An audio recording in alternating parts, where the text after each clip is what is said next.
இந்த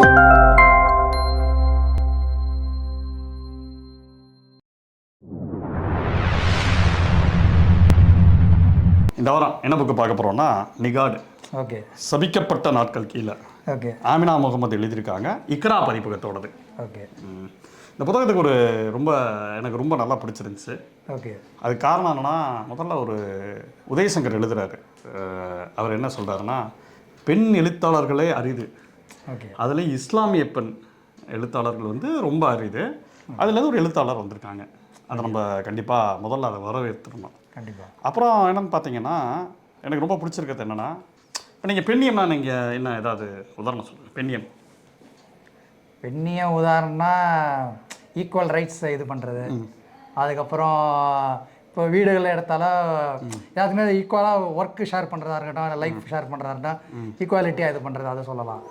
இல்லை அதெல்லாம் ஓகே. இப்போ சினிமாலேயோ ஒரு கலையிலையோ நான் பார்த்த வரைக்கும் ஒரு பெண்ணியம்ங்கிறது எப்படி இருக்குன்னா, ரொம்ப வந்து மேம்படுத்தப்பட்ட பெண்களாக காட்டுறாங்க. இப்போ உதாரணத்துக்கு எலைட்டிஸ்ட் பெண்ணியம் அப்படின்னு சொல்லலாம். ஆமாம், எலைட்டிஸ்ட் பெண்ணியம் அப்படி மட்டும் சொல்ல முடியாது. வெறும் எலைட்டில் மட்டும் சுருக்கிட முடியாது. உழைக்கும் வர்க்கத்துக்காக போராடுறாங்க. இப்போ ரஞ்சித் படங்களில் இருக்கக்கூடிய பெண்களாக இருக்கட்டும், மாரி செல்வராஜ் படத்தில் இருக்கக்கூடிய பெண்களாக இருக்கட்டும், அவங்க வெறும் எலைட் மட்டும் கிடையாது. நீ சொல்கிற எலைட் பெண்கள் வந்து மணி சார். ஓகே, அது வந்து பெண்ணியமே கிடையாது, அது வேறு விஷயம். இதில் வந்து மாரி ரஞ்சித் மாதிரி படங்களில் எப்படின்னா, அவங்க வந்து பெரியாரை படித்தவங்களா இருக்காங்க, மார்க்ஸை படித்தவங்களா இருக்காங்க, கொட்டேஷன் போட்டவங்களா இருக்காங்க. முடிவெட்டு நீ சொல்கிற மாதிரி வெட்டணும் இல்லை, நீ போடுற ட்ரெஸ்ஸை நான் போடணுங்கிறது கிடையாது, நீ என்னடா சொல்கிறதுங்கிற மாதிரி ஆட்கள் இவங்கெல்லாம். இதெல்லாம் ஓகே, இந்த பெண்ணியம்லாம் ஓகே. ஆனால் எனக்கு வெப்பம் குளிர் மலைன்ற ஒரு படம் பார்த்தேன். அந்த படத்தில் எளிய மக்கள் எப்படி ஆண்களை ஹேண்டில் பண்ணுறாங்கிறது இருந்துச்சு. அவங்க யாரும் பெரியார் விஷயத்தை படித்த பெண்கள் கிடையாது. ஓகே. இந்த அரசியல், இந்த கோட்பாடு இதெல்லாம் அவங்களுக்கு பேச தெரியாது, எப்படி மக்களை ஒருங்கிணைக்கணும்னு தெரியாது. ஓகே. ஆனால் அவங்களால காப்பாற்றிக்க முடியும். ஓகே. இப்போ அந்த மாதிரி பெண்கள் தான் சமூகத்தில் நம்ம மிடில் கிளாஸ்லேயும் சரி, ஒர்க்கிங் கிளாஸ்லேயும் சரி, நிறையா பெண்களை இந்த ரகத்தில் நம்ம பார்ப்போம். கரெக்ட். நானும் பார்த்துருக்கேன். நிறையா முன்னாடி இந்த பூந்தமல்லி மாதிரி இடங்கள்ல இருக்கும்போது நிறையா இந்த மாதிரி அக்காக்கள் பார்த்துருக்கேன். சொல்கிற மாதிரி ஈஸியாக ஹேண்டில் பண்ணிட்டு போயிடுவாங்க. ஆமாம், ஈஸியாக அவங்களுக்கு தத்துவங்களோ இதெல்லாம் இல்லாமல், பட் வாழ்க்கையோட புரிதல்கள் என்ன அவங்க அணுகும்போது அந்த பிரச்சனையை அவங்க ஈஸியாக அவங்க சால்வ் பண்ணுறக்கூடிய. இப்போ அரசியல் படுத்தப்பட்ட பெண்கள் வேற. அதுதான் ரஞ்சித் மாரி செல்வராஜில் காட்டுறாங்க. அது காட்டி தான் ஆகணும். இப்படி பெண்கள் இருக்காங்கப்பா அப்படிங்கிறது வந்து அது வந்து மற்றவங்களுக்கு ஆமாம்ல இதே மாதிரி நம்மளும் ஆகணும்னு நினைக்கும் ஒரு பாத்திரம். ஆனால் இயல்பில் பெண்கள் வந்து எப்படி இருக்காங்க அப்படிங்கிறது, பெரும்பான்மையான பெண்கள் வந்து எப்படி இருக்காங்கன்னா, அவங்க வந்து தனக்கு உண்டான விஷயங்களை, ஒடுக்குமுறைகளை வீட்டில் சூப்பராக ஹேண்டில் பண்ணக்கூடிய பெண்களோட கதை தான் நிகாடு. என்ன ரொம்ப முக்கியமாக எனக்கு என்ன பிடிச்சிருந்துச்சுன்னா, அவங்களோட கதை சொல்லல் முறைகளில் இந்த சபிக்கப்பட்ட நாட்கள்ங்கிறாங்கல்ல, நிறையா கதைகளை ஒரு 9 கதைகள் இருக்குது. 9 கதைகள்லையுமே வந்து பெண்கள் ஒடுக்கப்படுறாங்க. 9 கதைகள்லையுமே பெண்கள் வந்து எழுந்து வர கதைகள் தான் நிறையா இருக்குது. நிறைய கதைகளில் தற்கொலை வருது. தற்கொலை பண்ணலாங்கிற பெண்கள் வந்து தற்கொலை விட்டு வெளியில் போகக்கூடிய பெண்கள், ஏதோ ஒரு மரணங்கிறது ஏதோ ஒரு எல்லா கதையிலையும் ஒவ்வொரு கதையிலையும் கிட்டத்தட்ட ஒரு 9 கதைன்னா ஒரு 6 கதையில் மரணம் வருதுன்னு நினைக்கிறேன். அந்த மாதிரி இருக்குது. ஸோ இதெல்லாம் தான் அவங்களோட பேசு பொருளாக இருக்கிறதா நான் பார்க்குறேன். அதை தாண்டி அவங்ககிட்ட ஒரு எப்படி சொல்கிறது, இதை எப்படி சொல்லலான்னு கேட்டிங்கன்னா, அந்த கோலமோ கோகிலாவில் காட்டுவாங்கல்ல நயன்தாரா கேரக்டரு. அப்புறம் எனக்கு இதை படிக்கிறப்ப எனக்கு ஞாபகம் வந்த கேரக்டர் குயின்ட்டு ஒரு படம் இருக்கும். அதில் ஆலியா பட்டு கேரக்டரு. அந்த கேரக்டர்கள்லாம் ரொம்ப சாதாரண பெண்களாக, வெப்பம் குளிர் மலையில் வரக்கூடிய பெண்களாக இருக்கட்டும், அவங்க ஹேண்டில் பண்ணுற விதம் இருக்குல்ல, சமூகத்தை ஹேண்டில் பண்ணுற விதம் வந்து ரொம்ப ரொம்ப பயங்கரமான ஒரு விஷயமா இருக்கும். அதுக்கு வந்து பெரியாரியமோ அம்பேத்கரியமோ தேவை கிடையாது. அவங்கள வந்து தேவை கிடையாதுன்னா நான் என்ன சொல்கிறேன்னா, அவங்க பொலிட்டிக்கலாலாம் அடுத்தவங்க விடுதலை பற்றிலாம் உங்களுக்கு மேட்டர் இல்லை. முதல்ல நான் இன்னே காப்பாற்றிக்கிறேன்ட்டு என் வாழ்க்கையை எவ்வளோ கேவலமாக இருக்குது அப்படிங்கிற ஒரு விஷயம் இருக்குல்ல, அப்படி இருக்குது. இப்போ முதல் கதை வந்து வைகையால் உறிஞ்சப்படாத உயிர் அல்லது தற்கொலை முயற்சியின் நாட்குறிப்பு. இவ்வளோ பெரிய கதை. ஏன்னா இந்த கதையில் அவங்க என்ன பண்ணுறாங்கன்னா, ஒருத்தவங்க தற்கொலை முயற்சி பண்ணலான்ட்டு இருக்காங்க. இந்த தற்கொலை விட்டு வெளியில் வராங்க. அப்புறம் எப்படி அவங்க ஹஸ்பண்டை ஹேண்டில் பண்ணுறாங்க, அதுதான் கதை. ஏன் தற்கொலை முயற்சிக்கு போகிறாங்கிறது, ஹஸ்பண்டுக்கு மலேசியாவில் இன்னொரு உறவு இருக்குது. ஏன்னா அதுக்கான கதை. அதை எப்படி ஹேண்டில் பண்ணுறாங்க, ஃபஸ்ட்டு தற்கொலை பண்ணலான்னு இருக்காங்க, அப்புறம் தற்கொலையை விட்டு எப்படி வெளில வராங்க, இதுதான் கதை. ஆனால் இதில் நம்ம என்ன புரிஞ்சுக்கணுன்னா, இந்த கதைகளில் நுட்பமாக இது வந்து ஒரு கதையை பார்த்தா இப்படி தான் இருக்கும். ஓகே. அவங்க சொல்லக்கூடிய விஷயம் இருக்குல்ல, அந்த எடுத்தோடனே ஒரு ஒரு பெரிய ஒரு வெள்ளம் வந்துடுது மதுரையில், செல்லூர் கம்மாவை உடஞ்சி. ஓகே. 2005 வெள்ளம் வந்துடுது. ஓகே. வெள்ளத்தில் ஒத்த பனைமரம் ஒத்த மரம் இருக்குது. அந்த மரத்துக்கிட்ட மட்டும் நடுவில் ஒருத்தர் தீவு மாதிரி ஒருத்தர் மாட்டிக்கிட்டாப்புல. ஓகே. அவரை காப்பாற்ற ஹெலிகாப்டரில் இருந்து வந்துக்கிட்டு இருக்காங்க. அவர் மூழ்குவாரா மாட்டாரா அப்படிங்கிறதுக்கு உண்டான விஷயம் இருக்குது. அவர் வந்து ஒரு மரத்து மேலே ஏறி உட்காந்துக்கிறாரு. அவர் வளர்த்த மரம் தான். ஓகே. உட்காந்துக்கிறாரு. அவர் எப்பவுமே நினச்சிருக்காருன்னா, எங்கே நம்ம மதுரையில் மழை வந்தாலே பெரிய விஷயம் இல்லை, வெள்ளம் வர போகிறாக்குன்னு இருக்காரு. இவங்க பாட்டுக்கு இதை பண்ணி விட்டாங்க. அந்த நியூஸை கவனிக்காமல் இருந்திருக்காரு. ஊரே இந்த சாவாரா இல்லையான்னு பார்க்குது. இப்போ இந்த மாதிரியான தண்ணி இருக்குல்ல, இந்த மெட்டாஃபர் இருக்குல்ல, எனக்கு அப்படி தான் பட்டுச்சு. இந்த மெட்டாஃபரில் அவர் சாக போகிற மாதிரியான சூழல் தான் கிட்டத்தட்ட அந்த பெண்ணுக்குமே இருக்குது. ஓகே.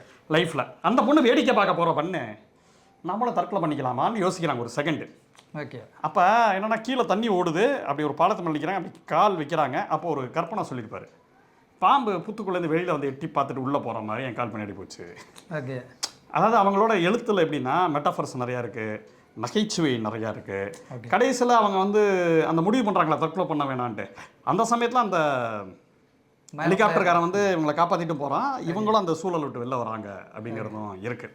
அதுக்கு நடுவில் வரக்கூடிய ஒரு பஞ்சாயத்து, இவங்க எப்படி ஹஸ்பண்ட் அசிங்கப்படுத்துகிறாங்க. எல்லா காசையும் வாங்கி வச்சுருப்பாங்க. ஓகே. வாங்கி வச்சுட்டு பையன் பொண்ணு வளரணுங்கிறதுக்காக வெயிட் பண்ணுவாங்க. நான் நிறைய பேர்கிட்ட நான் பார்த்துருக்கேன், என்னோட தெரிஞ்ச நிறைய பேர்கிட்ட.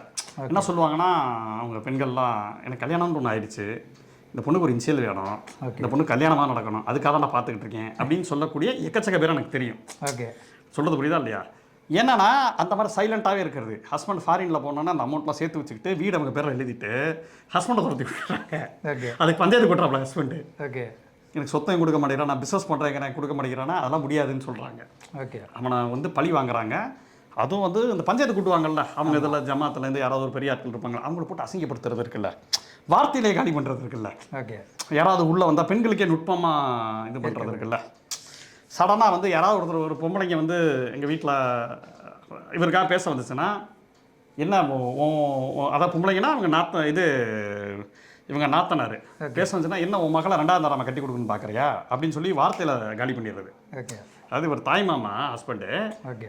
வயசே பெரிய டிஃப்ரென்ஸ் இருக்கும். அப்போ அந்த பொண்ணு அந்த நாத்தனை வாயத்தில் இருக்கும். அதுக்கு மேலே இப்படி ஒவ்வொருத்தருக்கும் கவுண்டர் கொடுத்து அந்த டாக்ஸிசிட்டி இருக்குல்ல. இவங்களோட கதைகளில் ரொம்ப முக்கியமாக இருக்கிறது வந்து பெண்கள் வந்து ஒடுக்கப்பட்டுக்கிட்டே இருக்காங்க. பெண்கள் ஒடுக்கிறது இன்னொரு பெண்கள் தான். அதில் இருக்கக்கூடிய டாக்ஸிக் சூழல் இருக்குல்ல, அதில் வம்பு பேசிக்கிட்டு சிரிச்சுக்கிட்டு வன்மத்தோட ஒருத்தர் அட்டாக் பண்ணிக்கிட்டு நார்மலாக நம்ம தினசரி சந்திப்போம்ல. ஓகே. அவங்க வந்து முற்போக்கு பெண்களாக இருக்கணும்னு அவசியம் இல்லை. முற்போக்குனா பெரியாரியா எல்லாத்துக்கும் தத்துவத்தை கொண்டு வந்து அதெல்லாம் இல்லை. அன்றாட அவங்க என்ன சொல்லுவாங்கன்னா, எனக்கு ஒன்று புரிஞ்சு, எப்பா நீங்கள் வெளியிலலாம் இவ்வளோ அரசியல் பேசுகிறீங்களா, உள்ளுக்குள்ளே இப்படி இருக்க ஒரு சூழல், இதுக்கு வந்து தத்துவம் சொல்லப்பான்னு நம்மளே வளவளர்த்து போயிடுங்க. ஏம்மா ஏதோ பயங்கரமாக ஏதோ ஒன்று சொல்கிறீங்க. ரொம்ப ஒரு நுட்பமான விஷயங்கள் இருக்கு. அன்றாடமாக இருக்கக்கூடிய மனிதர்கள் இவங்க தான். ஆமாம், இவங்க தான் பெரும்பான்மை. புரியுதா? நீங்கள் வந்து பெண்ணிய நடிமையானது பேசலாம், எல்லாம் பேசலாம், அதெல்லாம் சரி. இங்கே வா இப்படி ஒரு பிரச்சனை இருக்குது அப்படின்னு சொல்லி நம்மக்கிட்ட அந்த கதையை ஒன்று சொல்கிறாங்க. அவங்க சொல்கிற நக்கல் துணி, கிண்டல் துணி, அதில் அவங்க வர்ணிக்கிறது இருக்குல்ல. அந்த அம்மா வந்து பையனோட காலேஜ் போகிறப்ப அந்த அம்மா எப்படின்னா நகையெல்லாம் போட்டு போகுமா, ஓகே, சிரிச்சுக்கிட்டு போகுமா. அவன் பையனை கிண்டல் அடிக்குமா. பையன், ஏமா உனக்கு இவ்வளோ நகை தேவை, நீ நல்லா தானே இருக்க, நல்லா தானே இருக்கேன். ஆனால் அவங்க வாத்தி எனக்கு என்னடா அப்படி பார்க்குறானுங்க, பொம்பளையை பார்த்துருக்க மாட்டாங்களா அப்படி இப்படின்ட்டு இருந்துக்கிட்டு அந்த அம்மாவுக்கு ஒரு குதூகலம், நம்மளை 4 பேர் பார்க்குறாங்களா அப்படின்ட்டு. ஆனால் அதே நம்ம ஹாஸ்பிட்டலுக்கு போகிறப்ப லிஃப்ட்டுக்கு அழைச்சிட்டு இதெல்லாம் இது பண்ணிட்டு பங்கரையாட்டம் போகிறது. ஏன்னா அவன் பிடிங்கிடுவான் நான் காசு. ஓகே. லேடிஸோட நுட்பமான விஷயங்கள் இருக்குது. அதுவும் ஊர் வரப்போ அப்படியே பரதாவை அப்படியே போடுறது.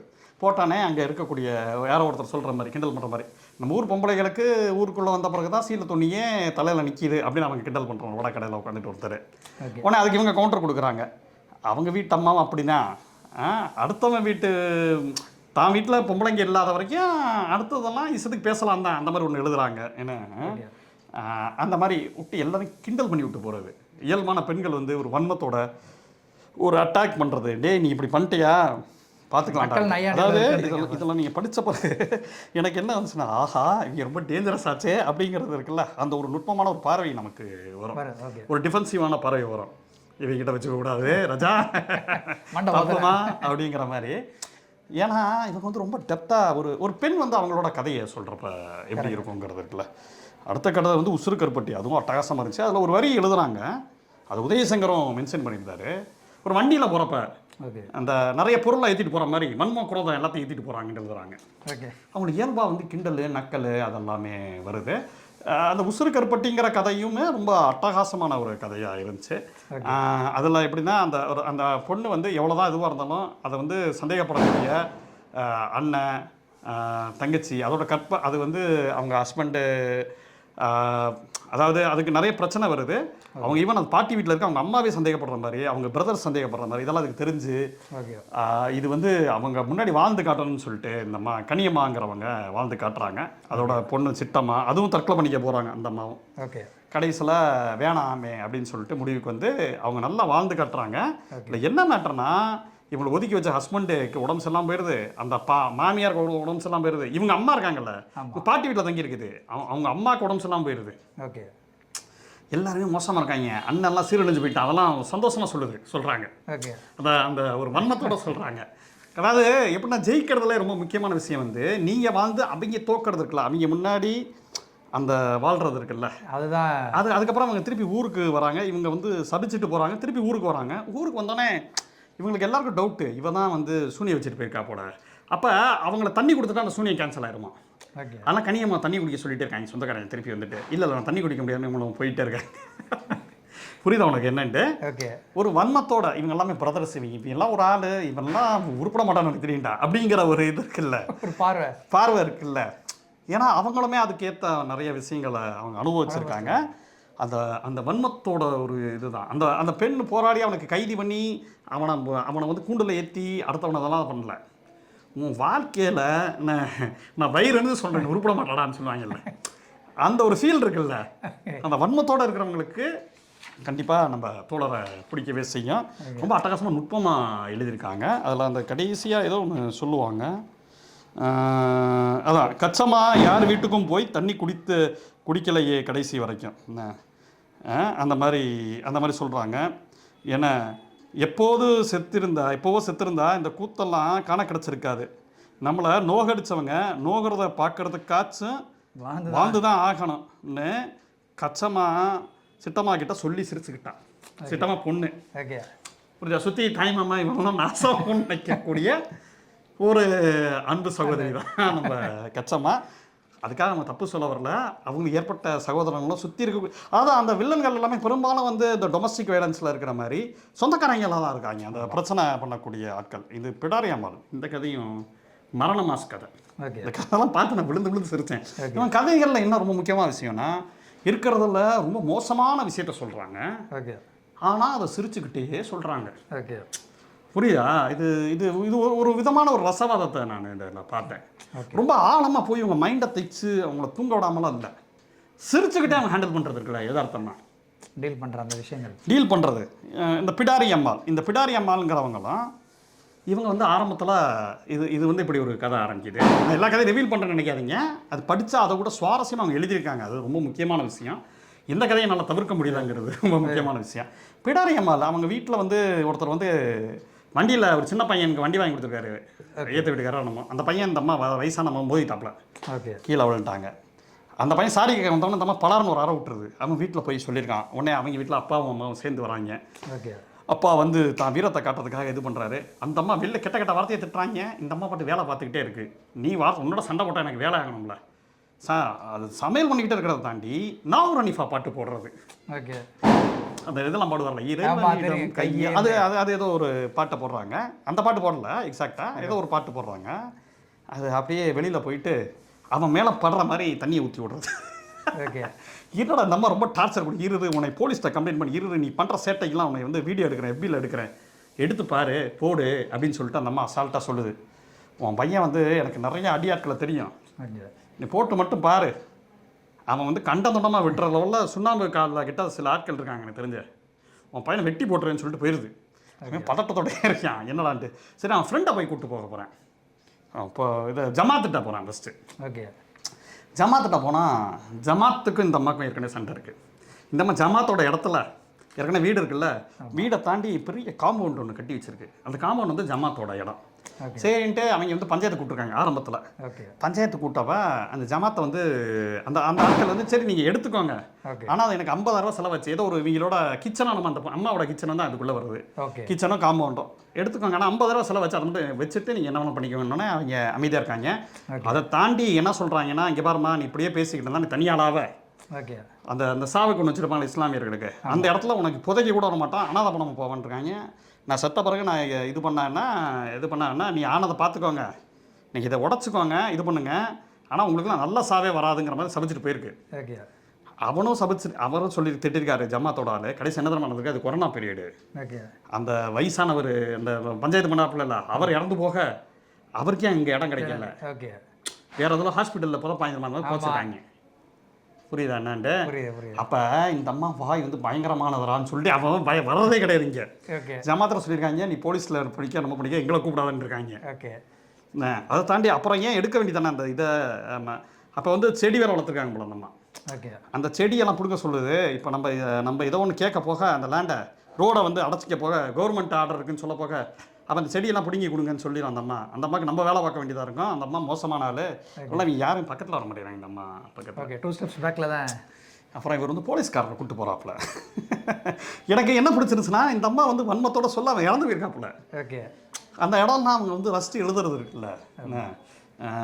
அப்புறம் போலீஸ்காரர் ஒருத்தர் கூப்பிட்டு போகிற ஃப்ரெண்டு கான்ஸ்டபிள், அவரையும் ஓட்டி விடுறது, எல்லாரையும் ஓட்டி விட்டு பழி வாங்கிட்டு நினச்சிட்டு அந்த அம்மா போயிட்டு இருக்கு. இந்த அம்மா யாருமே ஹேண்டில் பண்ண முடியல.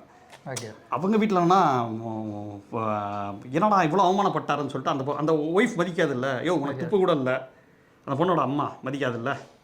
இவருக்கு என்ன தெரியாமல் போலீஸை கூப்பிட்டு போக பாட்ஷா அதுக்கு எழுதுறாங்க. அவர் வீரமாக வந்து அப்போ பாட்ஷா வந்தாங்க. கடைசியில் அப்புறம் இந்த அம்மா அசிங்கப்படுத்தி விட்டு கான்ஸ்டபிளையும் ஓட்டி விட்டுறது. அதாவது நான் உன் மேலே பொய் கேஸ் போட்டுருவேன், நீ என்னோட ட்ரெஸ் எல்லாம் இது பண்ணிட்ட அவுத்து விட்ட என்னை இது பண்ணிட்டான்னு சொல்லிடுவேன், பார்ப்போம் யார் கேஸ் நிற்கிதுன்னு பார்ப்போன்ட்டு அவனை ஒரு வம்புக்கு இருக்குது. இந்த மாதிரி ரொம்ப டெரிஃபிக்காக இருக்குது. இதெல்லாம் மேட்டர் இல்லை. கடைசி அவர் முதிக்கிறப்ப என்ன முடிக்கிறாருன்னா இந்த அம்மா நல்லா தான் இருந்துச்சான். ஹஸ்பண்டு இந்த அம்மாவுக்கு வந்து ஒரு கருவில் குழந்தைறதுக்கு ஒரு பையன் இருந்திருக்கான். முதல்ல ப்ராட் கேஜ்லேருந்து மீட்டர் கேஜ்லேருந்து ப்ராட் கேஜ் மொத்தம் வாங்கிடுமா. அப்போ அந்த ட்ரெயின் இருக்குல்ல, இந்த அம்மா பக்கத்தில் கூப்பிட்டு போய் விளையாட்டு கட்டுறான்னு நினச்சிருக்கு. ட்ரெயின் வந்துகிட்டு இருக்கு. இந்த அம்மாவை கூட்டிகிட்டு அவன் வந்து அந்த ட்ரெயினுக்கு முன்னாடி போய் நின்றுருக்கான். இந்த அம்மா விடு மச்சான் இது பண்ணியிருக்கேன். அவன் தற்கொலை பண்ணியிருக்கான் குழந்தையும் கூப்பிட்டு போய். இந்த அம்மா விழுந்து ஒரு கரு சிறையாகி இவனும் குழந்தையும் போய் ஃபஸ்ட்டு குழந்தை போய் அந்தெல்லாம் இறந்து போயிருக்கான்.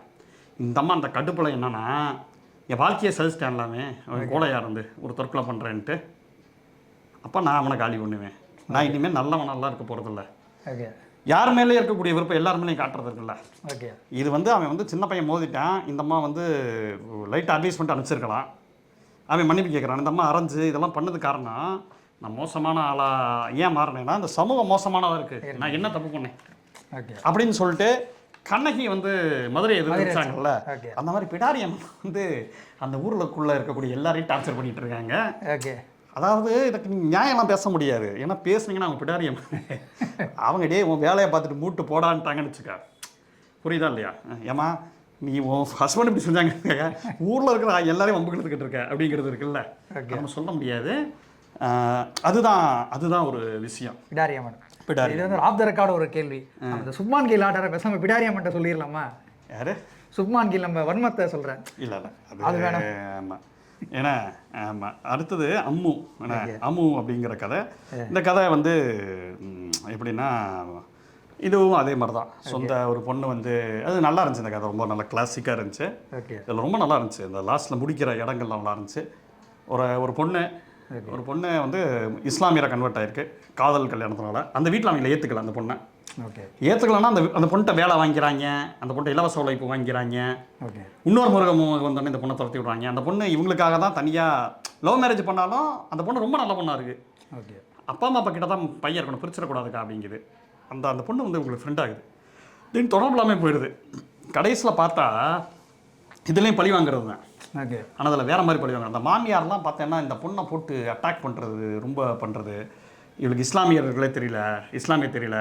வீட்டில் வந்து சாமியெலாம் வச்சுருக்கா அவளோட தள்ளியர். இந்த நம்ம மெயின் கதாபாத்திரத்துக்கு அம்மு ஃப்ரெண்டு. அந்த மெயின் கதாபாத்திரத்துக்கு ஒரு உடம்பு சரியில்லாமல் இருக்கிறப்ப அவங்க ஹஸ்பண்ட் உடம்பு சரியில்லாமல் இருந்தப்போ அந்த அம்மு தான் காப்பாற்றுறாங்க. போயிட்டு அவங்க நர்ஸாக இருக்காங்க. அவங்களாம் அந்த பொண்ணு வேலையை இழந்து வேலைக்கு போகக்கூடாதுன்னு சொல்கிறதுக்காக வேலைக்கு போகாமல் இருந்து அது நேரத்தில் ரொம்ப அடிமையாக இருந்து, ஏன்னா அவங்களோட மெயின் கோரிக்கையே அந்த மாமியார் கோரிக்கை இந்த பொண்ணு இஸ்லாமியர் கிடையாதுங்கிறது தான். ஓகே. ஆனால் இவங்க சொல்கிறாங்க அதெல்லாம் நீ சம்பாதிச்சிட்டேன்னா அவங்க உங்கள் பின்னாடி வந்துடுவாங்க அப்படின்ட்டு இவங்க ஆறுதல் கொடுக்குறாங்க. ஓகே. ஏன்னா அவங்க ஹஸ்பண்ட் அவங்க ஒரு தடவை காப்பாற்றிருக்காங்க அந்த பொண்ணு. அப்படி தான் அந்த பொண்ணு பழக்கம். அது பேர் அம்மு கிடையாது, அமீரா. ஓகே. அமுதவல்லிங்கிற பேர் ஓகே அமீரான்னு மாற்றிக்கிச்சு. ஓகே. அந்த பொண்ணு இஸ்லாமியராகவே மாற்றிக்கிச்சு தன்னை ஹஸ்பண்டுக்காக. ஓகே. ஆனால் அந்த பொண்ணு காசெல்லாம் வேணும், இதெல்லாம் வேணும், கல்யாணத்துக்கு வரக்கூடாதுங்கிறாங்க அந்த பொண்ணை. எல்லா இடத்துலையும் அவங்க வீட்டில் அவமானப்படுத்திக்கிட்டே இருக்காங்க. ஓகே. ஆனால் இதில் கிளைமேக்ஸில் ஒரு 10 வருஷம் கழிச்சு அதுக்கப்புறம் அவங்களுக்கு டச்லேயே இல்லை. மாமியார் மட்டும் தான் இங்கே இருக்காங்க, அம்மா எங்கேயோ போயிடுச்சு. ஓகே. 10 வருஷம் கழிச்சு அந்த மாமியார் சாவுக்கு அது ஏதோ ஒன்று ஓதுவாங்க போல அவங்க இஸ்லாமியர்களில். ஓகே. யாருக்குமே தெரில, அம்மு தான் இஸ்லாமியராக இருந்து மாமியாருக்கு ஓதி இது பண்ணுது. இது ஒரு பழிவாங்கல் தானே. ஓகே. யார் இது பண்ண ஒதுக்கி வச்சாங்களா கடைசியில்? அது வந்து இஸ்லாமியரா மாதிரி அவங்க பொண்ணுக்கு தெரில, அவங்க வேற மருமகளுக்கு தெரில. அந்த மந்திரம்லாம் நான் பண்ணுறேன்னு சொல்லிட்டு இவங்க பண்ணி இவங்க வந்து இது பண்ணுறப்ப அப்போ இது வந்து பக்கத்தில் டெத் நடந்துக்க இவங்க போகிறாங்க. அப்புறம் தெரியுது நம்ம அம்மா ஆச்சு அப்படின்ட்டு. இவங்க ஜமாத்துக்கிட்ட இருக்காங்க. சரி ஒரு இஸ்லாமியர் வீட்டில் மரணம்னு சொல்லிட்டு இவங்க போகிறாங்க. பார்த்தா 10 வருஷம் முன்னாடி பார்த்தா அம்மு. ஓகே. அது அதே மாதிரி குட்டி அம்மு இருக்குது அப்படின்னு சொல்கிறாங்க. மந்திரம் ஓதுறாங்க. அப்போ ஒரு வனவாசன் கவிதையோட முடிக்கிறாங்க. சில பேர் நிம்மதியாக இருக்கிறப்ப பார்க்குறப்ப தான் பார்க்கணும் போல் தோணிக்கிட்டே இருக்குது அப்படின்னு ஒரு இடத்த போடுறாங்க. ஸோ அதுதான் இப்போ இந்த இந்த இந்த பழிவாங்கல் புரிஞ்சுச்சா? இப்போ உசுறு கருப்பட்டியும் பழிவாங்கிற கதை, முதல் கதையும் பழிவாங்கிற கதை, 3வது கதையும் பழிவாங்கிற கதை, அம்மும் பழிவாங்கிற கதை. இது வரைக்கும் 4 கதையும் பழிவாங்கிற கதையா? மாமனாரின் ஆவி. ஓகே. இது அட்டகாசம். ஓகே. அடிச்சு பின்னி படம் எடுத்தாங்க. இதுவும் பழிவாங்கிற கதை தான். ஒரு மாமனார் இறந்து போயிடுறாரு. அவங்க வீட்டில் இதெல்லாம் நடக்குது. பல அதாவது அந்த இதெல்லாம் இருக்குல்ல, அந்த ரிச்சுவல்ஸ்லாம் நடக்குது. ஓகே. அவங்க மாமியார் வந்து பயங்கர கணக்கான ஆள். அதெல்லாம் நல்லா விவரிக்கிறாங்க. இவங்க எந்த அளவுக்கு கணக்காக இருப்பாங்க, பணத்தில் எவ்வளோ கராராக இருப்பாங்க, அதே நேரத்தில் ஜென்டலாக இருக்கிற மாதிரி நடிக்கிறது. அந்த மாதிரி மாமியார் பல வேலைகள் பார்க்கக்கூடிய மாமியார். ஓகே. ஹஸ்பண்ட் இறந்தது கூட அவங்களுக்கு முக்கியம் இல்லை. ஒரு வாரம் கழிச்சு என்னடா சாப்பாடு கொஞ்சம் வெந்திருக்கலாமான்னு இது பண்ணக்கூடிய மாமியார் இருமிக்கிட்டே அந்த இடத்துல சொல்கிறாங்க. இதெல்லாம் இவங்க இப்படி ஆள் தான் தெரியும். ஆனால் இருமிக்கிட்டே உங்கள் மாமா மேலே போய்ட்டு என்ன நினைக்கிறாருன்னு சொன்னால் மருமகளுக்குள்ள சிரிப்பு வருது. நீ என்ன அப்படி யோசிக்கிறாளா மாமா பற்றின்ட்டு இப்படி ஒரு கிண்டல். அதில் கிண்டல் பண்ணுறப்ப போகிற போக்கில் ஆண்களை ஒரு 4 குத்து ஊட்டி போகிறாங்க. எப்போனாலும் பெண்கள் குரூப் வந்து கலக்கலான் இருக்கும். ஏன்னா நிறைய விஷயம் இருக்கும். ஆண்கள் குரூப் தான் சம்மந்தம் இல்லாமல் ஏதாவது அரசியல் உலக விஷயம்லாம் பேசிகிட்டு இருப்பாங்க. எங்களுக்கு உள்ளுக்குள்ளேயே எக்கச்சக்க விஷயம் இருக்குதுன்னு சொல்லிட்டு அந்த அந்த பெண்களோட லேயர் இருக்குல்ல, அவங்க வேறு வேறு லெவலில் வேறு வேறு டைமென்ஷனில் அடிக்கிறதுலாம் பயங்கர. அதில் வந்து பெருமையாக வேறு அவங்க சொல்லியிருப்பாங்க. இதில் என்னென்னா அந்த 2வது மருமகன் இருக்கும். அந்த மருமகன் என்ன பண்ணி விட்டுறோம், மாமனார் ஆவி வந்த மாதிரியே ஆக்டை போடும். அது ஆக்டின் கடைசியில் தான் சொல்லுவாங்க. ஆக்டை போடும். நான் சுவாரஸ்யத்தை இது பண்ணுறதுக்காக மன்னிச்சிருங்க. பட்டு அது வந்து ஒரு ஆக்டு. ஓகே. இது ஆக்டுங்க மேடம் அப்படிங்கிறாங்கல்ல, நடிப்பு மேடம்ன்ட்டு. அதாவது மாமியார் வந்து மருமக வீட்டுக்கு போகவே விடாமல் வச்சுருப்பாங்க. அவரும் துபாயில் இருப்பேன். ஓகே. அப்போ அம்மா வீட்டுக்கு போக விடாமல் இருக்கிறதுக்கு, உங்கள் வீட்டுக்கு போனால் உங்கள் வீட்டில் போனால் பேய் இருக்குது, ஓகே, ஆனால் நீ அந்த பக்கம் போகாத, மோசமாக இருக்குது, பேட் வைப்ரேஷன் இருக்குன்னு சொல்லி குழப்பி விட்டு மாமியார் ஓகே மருமகளை வீட்டிலே வச்சுக்கிறது இருக்குல்ல. அவன் ஃபாரினில் இருந்தாலும் இப்போ இங்கே தான் இருக்கணும். இவர்னா மாமா அப்படி போகிறத இந்த அம்மா பார்த்துக்கிட்டே இருக்குது. இந்த பொண்ணு பார்த்துட்டே இருந்து கரெக்டாக போக வேண்டிய நேரத்தில் மாமனார் பாடி லாங்குவேஜ் பண்ணுவார். ஒரு பாடி லாங்குவேஜ். ஓகே. அந்த இது கடிகாரத்தில் என்ன மணி ஓடிக்கிட்டே இருக்குது, அதே மாதிரி ஏப்ப விடுறது, இது பண்ணுறது. நீங்கள் பார்த்து பயந்து போய் தெரிச்சு போய் கடைசி நீ அங்கேயே இருமான்னு சொல்லி உங்கள் அம்மா வீட்டிலே இரு, கொஞ்சம் இடம் சேஞ்ச் ஆனால் தான் கரெக்டாக இருக்குன்னு இந்த மாமியார் அனுப்புகிற மாதிரியான ஒரு கதை. ஓகே. கடைசி என்னன்னா, இது எந்த அளவுக்கு கொண்டு போகுதுன்னா, அங்கேயே இருந்தால் மாமியார் வீட்டோட இருந்துட போகிறாங்கன்ட்டு நீ அதுக்கு துபாயே கூட்டு போயிடுறான்னு மாமியார் சொல்லிடுறது. எப்படி அப்போ மூத்த மருமகள் கண்ணா 2 லட்சத்துக்கு சேவிங்களுக்குள்ளே தெரியும். அக்கா எனக்கு அதெல்லாம் ஒன்றும் இல்லைக்கா, நான் உனக்கா நான் ஓதுறேன்டி, நீ பார்த்துறடி, இனிமையாவது சந்தோஷமா ரெடின்னு சொல்கிறப்ப, அக்கா எனக்கு உடம்புக்குலாம் ஒன்றும் இல்லைக்கா, பெரிய மருமகிட்ட சொல்லுது. ஏன்னா ஒரே வர்க்கம்ல, ஒடுக்கப்படுற வர்க்கம்ல. எனக்கு வந்து இது போன கிளம்பணும் தான் நினச்சேன். ஆனால் இப்போ துபாய் வரைக்கும் கூட்டு போகிற லெவலில் எனக்கு வந்துருச்சு. உடனே இவங்க சொல்கிறாங்க, கண்ணா 2 திங்க ஆசையா அப்படின்ட்டு வீட்டுக்குள்ளே கலாச்சிக்கிறாங்க. புரியுதா இல்லையா? வடிவில் சொல்ல வசம் சொல்கிறாங்கல்ல. அதுதான் வந்து இதில் எல்லாருமே பெண்கள் எல்லாருமே நீங்கள் இன்னொரு கவனிச்சிங்கன்னா, இன்னொரு டெம்ப்ளேட்டில் வெவ்வேறு விதத்தில் தன்னை ஒடுக்கணுவங்களோ இல்லை வேற யாரையோ. இப்போ ஹஸ்பண்டே இல்லை, பிடாரியம்மன் கதையில் மற்ற எல்லாரையும் போட்டு நான் வாட்டி வதைக்கிறேன். டேய் நீ வர இல்லடா, நீ வாடா, நான் வந்து நில்லடா அப்படிங்கிறது இருக்குல்ல. ஏன்னா இது பெண்ணடிமைத்தனத்தோட ஒரு கவுண்டர் ஆக்ஷனில் அவங்க நடக்கிறப்ப இப்படி இருக்கும். எனக்கு அதுதான் நான் பார்த்தேன். இந்த இதில் சொல்லுவாங்கள்ல, கோலமோ கோக்கிலால நயன்தாரா அப்படியே அப்படியே அமைதியாக அமைதியா இவரை லவ் வேறு பண்ணுவாப்புல யோகி பாபு அந்த ரியாக்ஷன் கொடுக்கும் பாரு நயன்தாரா. அந்த அந்த அப்பா கேட்பார்ல ஏமா அப்புறம் ஃபேமிலி ஃபுல்லாக பயங்கரமாக நடிக்கிறீங்க. ஆமாம்ல எனக்கு நான் பார்த்ததுலையே ரஞ்சித் மாரி செல்வராஜ் படங்கள் ஒரு பேட்டர்னா நெல்சனோட பெண் கதாபாத்திரங்கள் குறிப்பாக அந்த கதாபாத்திரங்கள் ரொம்ப ப்ராக்டிக்கலாக இருக்கும். டாக்டரில் நீ இருக்கு காலைல 4 மணிக்கு எதிர்க்கிற பால் போட போறியா அப்படின்னு கேட்கும்ல. அவனுக்கு பிடிக்காது, ஹீரோ பிடிக்காதுன்னு சொல்லக்கூடிய பெண்களாக இருக்காங்க. அதே நேரத்தில் யதார்த்தமாக பெரியார் எடுத்துன்னு அம்பேத்கர் மார்க்ஸ்லாம் அது பேசுறதில்லை. ஏய் நீ என்னடா சட்டையும் ஆளும் மண்டையும் சிறிய விட மாட்டேங்கிறேன் அப்படிங்கிற மாதிரி பெண்களாக இருக்காங்க. தேவைப்பட்டா அவனை போட்டு தள்ளுறது கூட ரெடியாக இருக்கக்கூடிய பெண்களாக இருக்காங்க. நீ அவர் படத்தில் பாருங்கள், படத்தோட வெற்றிகளில் டாக்டராக இருக்கட்டும், இதுவாக கோலமாவு கோக்கிலாவாக இருக்கட்டும். நான் மற்ற படங்களை விடுங்க, விஜய் படம் ரஜினி படம் தான் விடுங்க, அதெல்லாம் எனக்கு பிடிக்கல. ஹீரோயிசம் படமாக இருக்குது. அவர் பெண்களை காட்டுற விதம் இருக்குல்ல, இந்த சமகாலத்தில் இருக்கக்கூடிய மாடர்ன் பெண்களாக இருப்பாங்க. அவங்க அட்லீஸ்ட் பெரியாரையும் அம்பேத்கரும் படிச்சுக்கணும்னு அவசியம் இல்லை, வாசகணும் அவசியம் இல்லை. ஆனால் அவங்க வந்து தன்னை காப்பாற்றிக்கிற லெவலில் ஒரு அறிவு இருக்கும் தெரியுமா. அந்த நுட்பமான இடத்துலேருந்து ஒரு வில்லனிசம், ஒரு சர்க்காசத்தை கொண்டு வருவார். அதுதான் ஒரு படத்தோட பெரிய மூலதனமாக பார்க்குறேன். ஏன்னா நெல்சனை யாராவது பொருட்படுத்தி அரசியலே விமர்சிச்சிருப்பாங்கன்னு தெரியல. எனக்கு நெல்சன் படங்களில் வரக்கூடிய பெண் பாத்திரங்கள் வந்து அட்டகாசமாக இருக்குங்கிறது இருக்குல்ல. ஒருத்தன் வந்து அதுவும் இவனை லூஸாக காட்டியிருப்பாங்க. ஒருத்தன் வந்து தனுஷ் ஃபேனு ரசிகர் மன்றமா என்னமா சொல்லுவான்ல. ஆமாம், அதில் நயன்தாரா அந்த டக்குன்னு காலை வைப்பாங்க தெரியுமா. அந்த யோகி பாபு அப்படி பாப்பாப்புல, யோகி பாபு நல்லா நடிங்கம்மா நல்லா நடிங்க. அந்த மாதிரி எனக்கு இது படிக்கிறப்ப ரொம்ப டெப்த்தாக இருந்துச்சு. ஆனால் நான் விழுந்து விழுந்து விழுந்து சிரிக்கிற மாதிரி ஆர்ஓஎஃப்எல்லாக இருந்துச்சு. நீங்கள் படித்தா உங்களுக்கு அது உங்களுக்கு புரியும். அந்த சர்க்காசம், நுட்பமான விஷயம், குட்டி குட்டி இடங்கள் இருக்குல்ல. இதை நான் ஏன் சொல்கிறேன்னா, இதை எல்லோரும் வாங்கி படிக்கணுங்கிறதுக்காக சொல்கிறேன். ஏன் இவ்வளோ ஸ்பாய்லர் பண்ணுறீங்க அப்படின்னு ஒரு கேள்வி வரலாம். ஆனால் நான் ஒரு எக்ஸைட் ஆகி நான் சொல்கிறேன். நான் இப்படி ஒரு ரைட்டிங் நான் பார்த்ததில்ல, சீரியஸாக பார்த்ததில்ல. இது அவங்க பிரச்சனை, அவங்க பேசுகிற பிறகு நம்ம வந்து பெண்கள் வந்து அப்படி நடந்திருக்காங்க தோழருங்கிறதோட அவங்க பிரச்சனை, அவங்க டேய் சிறுப்பால் அடிப்பண்ணாங்க என்ன நம்ம பிரச்சனை ஓடுது அப்படின்னு சொல்லி அவங்க எழுதுறது இருக்குல்ல. அந்த அந்த குரல் இருக்குல்ல, அந்த குரல் வந்து ரொம்ப முக்கியமான குரலாக பார்க்குறேன். இது மாதிரி அதே மாதிரி இன்னொரு பழி வாங்குற கதை என்ன, சாஜிதா மாமி கேஸ் அப்புறம் பார்ப்போம். அசனமாலின் இது தற்காப்பு தற்கொலை. ஓகே, ஒரு அம்மாவுக்கு வந்து சீக்கிரம் கல்யாணம் முடிச்சுறாங்க. பொதுவாகவே அவங்களோட வாழ்க்கை வந்து வீட்டுக்குள்ளேயே அடுப்பாங்கரையிலே முடிஞ்சு போயிடுதில்ல. ஓகே, அப்படி ஒரு அசனம்மா. அவங்க ஹஸ்பண்டு தான் ரொம்ப முக்கியமான ஆள் சமூகத்தில்.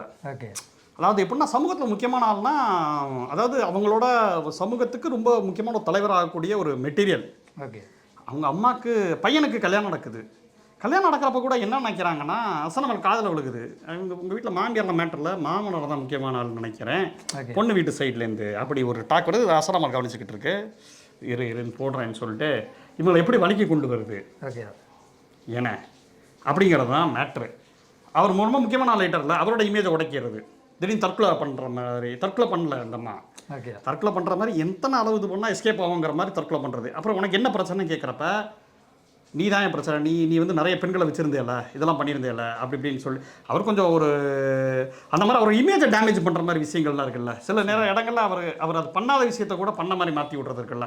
உனக்கு அவங்களுக்கு தொடர்பு இருந்துச்சுல, அதனால் கொஞ்சம் பெண்கள் விஷயத்தை அப்படி இப்படி தான் இருந்திருக்காப்புல. இருந்தாலும் சில இல்லாத விஷயம் இல்லாத போல சொன்னோன்னே அவர் தன்னோட இமேஜுக்கு இதுவாயிரும் அமைதியாகிடுறாரு. ஓகே, அப்போ மருமகளும் மகனும் ஆட்டோமேட்டிக்காக அதுக்கு மரியாதைக்கு கண்ட்ரோலுக்கு வராங்க. நமக்கு ஒன்றும் பெருசாக ஒன்றும் தெரியாது. ஒரே ஒரு தற்கொலை முயற்சி பண்ணி அவங்கள எல்லாத்தையும் காலி பண்ணி இப்போ வா இப்போ நீ எங்கிட்ட தானே வந்து கேட்கணும் அப்படிங்கிறது இருக்குல்ல. இந்த அம்மா எப்படி ஒரு அதிகார இடத்துக்கு வந்து நிற்கிதுங்கிறது தான் அசனமாலின் தற்கொலை முயற்சி. அப்புறம் வந்து சஜிதா மாமி கேஸு, ரகசிய அறை, லூடோ, இது எல்லாமே பெண்களோட விஷயத்தை வெவ்வேறு முறைகளில் சொல்லக்கூடிய கதைகளாக இருக்குது. அதில் நிறைய மெட்டாஃபரிக்கலாக அவங்க சொல்கிறது இருக்குல்ல. பெண்கள் வந்து சஜிதா மாமி கேஸில் அந்த மெயின் கதை சொல்லியோட கதாபாத்திரம் அவங்களோட அத்தை தான். அது இதில் இஸ்லாமியரில் மாமின்னு கூடுவாங்க. அந்த அத்தை தான் சஜிதா மாமி. சஜிதா மாமிக்கு இந்த பொண்ணுக்கு ஒரே மாதிரியான முகபாவங்கள் இருக்கும். அதனால் கொண்டு போயிருந்தாங்க. அந்த கதை ரொம்ப கிளாசிக்காக இருந்துச்சு. அவங்களுக்கு எப்போவுமே மாற்று ஏற்பாடுகள் இருக்கும். வீட்டில் இதுக்கு சமைக்கிறதுக்கு இது இல்லையா, இருக்கிறத வச்சு சூப்பராக சமைக்கிறது. அதே மாதிரி அவங்க அப்பாவை சமாளிக்கணுமா, அவங்க அண்ணனுக்கு அவங்க அப்பாவுக்கும் ஆகாது. அப்போ நைட்டு வந்து தர்காவில் தங்குறோன்னு சொல்லி அண்ணனை அண்ணியை கூட்டிகிட்டு வந்து தர்கா நைட்டில் தங்குறது. அவங்களுக்கு எப்பயுமே மாற்று ஏற்பாடுகள் இருந்துக்கிட்டே இருக்கும். ஓகே, அப்படி தானே பெண்கள் எல்லாருக்குமே இருக்காங்க. பிளான் பி இது இல்லைன்னா இதை ஏற்றுக்கும். அந்த மாதிரி த்ரிஷா இல்லைன்னா திவ்யா அப்படின்னு சொல்லுவாங்கல்ல. அந்த மாதிரி அவங்க வந்து ரொம்ப ஒரு ப்ராக்டிக்கலான ஒரு பெண்களோட ஒரு கதை. அது கிளைமேக்ஸும் வந்து ரொம்ப ஒரு உருக்கமான ஒரு கிளைமேக்ஸு அந்த மாதிரி இருக்கும். இது மாதிரி தான் ரகசிய அறை, லூடோ, எல்லா பெண்கள் வீட்லேயும் ரகசிய அறைகள் இருக்கும். அதில் வந்து இப்போ ஆண்களுக்கு ஒரு முக்கியத்துவம் தர மாதிரி பெண்களுக்கு முக்கியத்துவம் தர மாட்டாங்க.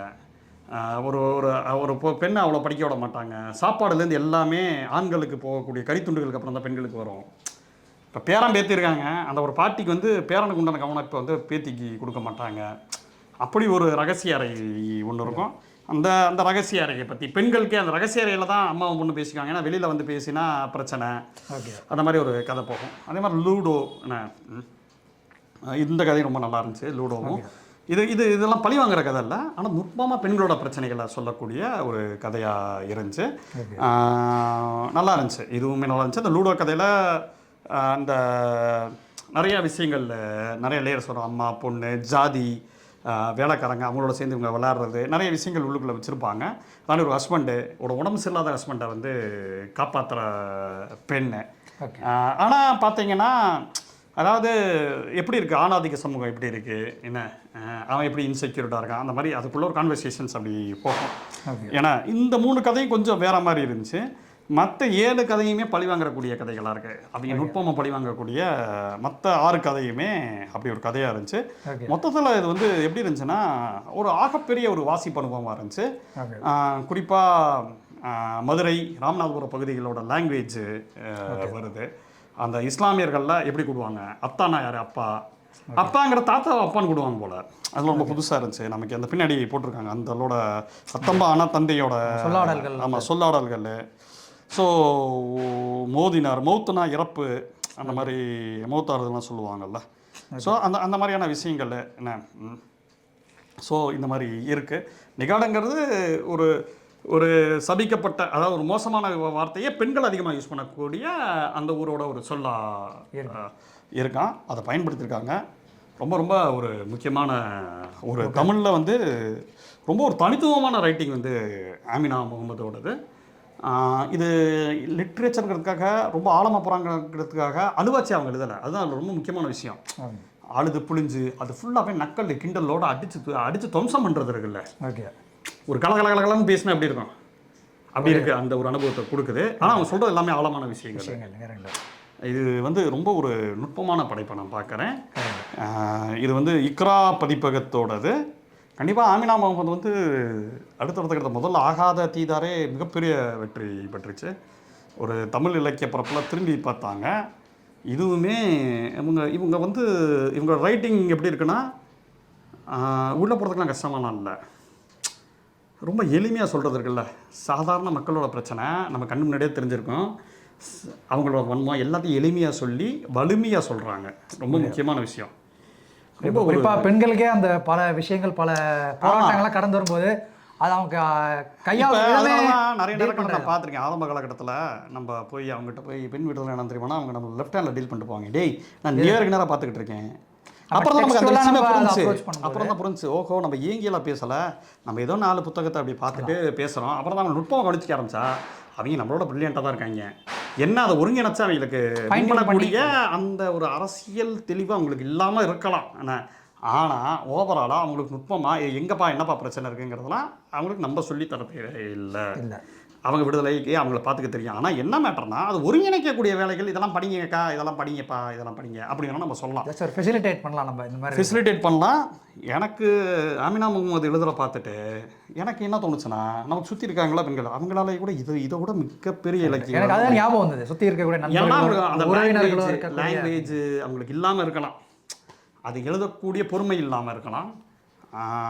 இது வந்து ஒரு புது கலர் வாழ்விலேருந்து அப்படி ரத்தமும் சதையுமா ஒரு இலக்கியம் நிறைய பேர் எழுத முன் வரலாம். ஆமாம், அந்த அவங்க லாங்குவேஜுமே அப்படி தான் யூஸ் பண்ணுறாங்க. அதுக்கு போகிற போக்கில் எக்கச்சக்கமாக ஒரு விஷயம்லாம், ஒரு முதல் கதையெல்லாம் வரும். ஒரு பஃபூன், அந்த திருவிழாவில் வரக்கூடிய பஃபூன் மாதிரி நீ ஆக்கிட்டாப்பில். இவங்களுக்கு அந்த ஹஸ்பண்ட் ஏமாத்துறப்போ இவருக்கு என்ன தோணுன்னா, நம்ம பஃபூனாக இருக்கோம், சுற்றி எல்லோரும் சிரிக்கிறாங்கிறது எனக்கு தோணுச்சு.